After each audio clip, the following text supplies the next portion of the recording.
Pisces, this June, your ruling planet Neptune does something it hasn't done in 165 years.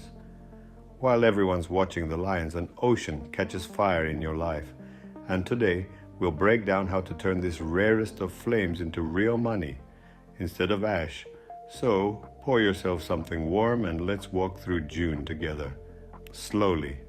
This month, you actually get two stories unfolding at once. One is about your daily life finally getting lucky.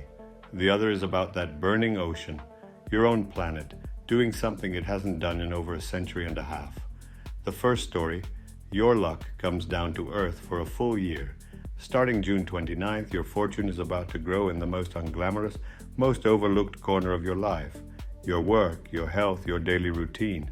We'll get to exactly how. But hold that thought, because the second story is the one that's truly yours. The second story, your planet catches fire. Neptune is your ruler, Pisces. It's the planet of dreams, imagination, compassion, and the deep ocean of your inner world. It's the reason you feel everything, dream big, and sometimes drift away from the hard edges of reality.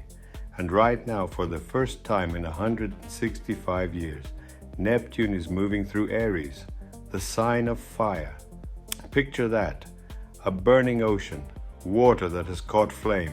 It shouldn't be possible. Water is supposed to put fire out, but this is exactly what's happening to your planet. Your dreamy, watery Neptune is now lit up with the fire of Aries. The dream wants to act. The vision wants to move. The last time this happened was the 1860s. And look what came out of that fire. Cinema was born, the first moving pictures. Dreams projected onto a wall. Impressionism exploded, breaking every rule about how a painting should look and changing how people saw the world. But that same fire also fueled a brutal war fought over ideals. That's the burning ocean. It can light up a whole new world, or it can burn one down. Beautiful from far away, dangerous up close. For you, this fire lands in your house of money and self-worth. So the question of your year is this: is the fire lighting a real vision you can build into a living?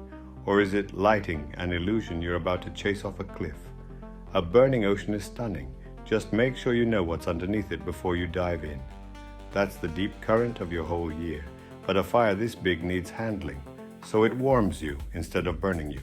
And that's what the calendar of June is for. Let's look at how the days of this month help you ground that powerful flame, step by step.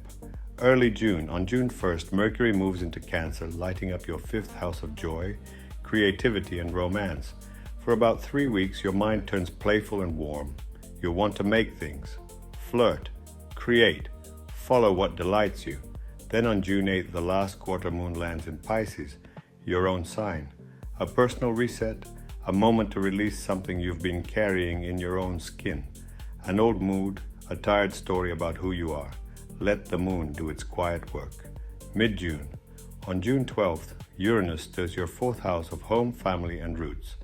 In the sign of Gemini, let me explain Uranus in Gemini simply. Just look at America. Gemini is words and ideas. Uranus is the bolt from the blue, the breakthrough nobody saw coming. Put them together and you get a nation born from a few words on a page that exploded into the most powerful country on earth. Loud, unpredictable, a little chaotic and somehow always out front, leading the way. That's the energy in the sky right now. Breakthrough that refuses to follow the rules. For you, that lightning hits your home base, so expect the unexpected under your own roof. A sudden change in your living situation, a surprise from family, an impulse to shake up the place you call home. Stay flexible. What feels like disruption is really life shaking something loose that was stuck. And if it feels like there's a lot happening this month, you're right. June is a test of your flexibility, so take a breath. The next stretch is gentler. It's all about home, comfort, and what you're building underneath you. On June 13th, Venus enters Leo and warms up your sixth house of work and health, the gentle sweetener before the big arrival, 2 weeks out. On June 14th, the new moon in Gemini lands in your fourth house of home, a beautiful day to plant a seed in your foundations, start a home project, heal a family rhythm, decide where you truly belong, write the intention down and give it words. And remember that luck in your work. I mentioned at the start, every decision you make about home and stability right now is quietly preparing the ground for that golden Jupiter year, the one I'll come back to at the very end. On June 19th, Chiron enters Taurus in your third house of communication. This begins a long, slow journey through old wounds around your voice, the things you were once afraid to say. And on June 21st, the solstice arrives. The sun moves into Cancer, pouring light into your fifth house of joy. The same day, the first quarter moon in Libra stirs your eighth house of intimacy and trust. Pleasure and depth, both calling at once. Late June, the heart of the matter. On June 28th, Mars charges into Gemini and your fourth house, putting fire and energy into your home life for 6 weeks. Good time for a move, a renovation, a deep clean. Just watch the temper around family. And then June 29th stacks 3 big moments into a single day. First, the full moon in Capricorn lights up your 11th house of friendships and community. Something here reaches a culmination. A friendship shifts. A group chapter closes. A long-held dream either arrives or asks to be released. Second, and write this one down clearly. Here's the version with no confusion.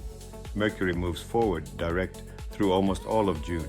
It only turns retrograde on June 29th, right at the finish line, in your fifth house of romance and creativity. From that day, all the way through July 23rd, be careful with matters of the heart, with creative contracts, with what you put in writing to someone you care about. Don't send the risky message in the heat of the moment. The real retrograde season belongs to July. June 29th is just where it begins. And third, the big one. On June 29th, Jupiter enters Leo. This is one of the key transits of the whole year, and for you it lands in your sixth house of work, health, and daily life. For the next 12 months, all the way to July 2027, this is where your luck grows. Your job, your craft, your well-being. Here's the honest part, this is not glamorous luck. Jupiter in the sixth house doesn't hand you a stage. It rewards the doing, not the dreaming. Show up to the work, and the work expands. Care for your body, and your health improves. For a sign that would rather float, this is the universe saying, come down here, and I'll make it worth your while. The slow current underneath and beneath all of it, Pluto continues its long passage through Aquarius. Your 12th house, the most hidden corner of your chart. This is quiet, deep work behind the curtain of your own mind. You'll simply feel that the old rules don't work anymore, and that it's time to let go of something you've been gripping for years. You may not see it happen. You'll feel it. So what's the real message of June? It's this. The crown isn't yours this month, Pisces, and pretending otherwise would only keep you floating. But 2 powerful things are true at once. Your planet has caught fire, lighting your dreams with the courage to actually build them. And the universe is about to bless the most ordinary parts of your life for a whole year, if you show up to them. So here's your task. Take that burning vision and don't just gaze at it. Pour it into something real. Your work, your health, your daily craft. The fire wants to build, not just dream.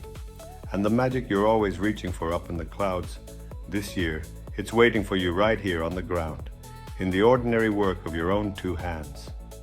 One last thing. This is a general forecast, written for your sun sign, the broad current we all feel together, your own birth chart, your rising sign, the exact houses and aspects. They color all of this differently for each of you. So, take what resonates, leave what doesn't. You always know your own life best.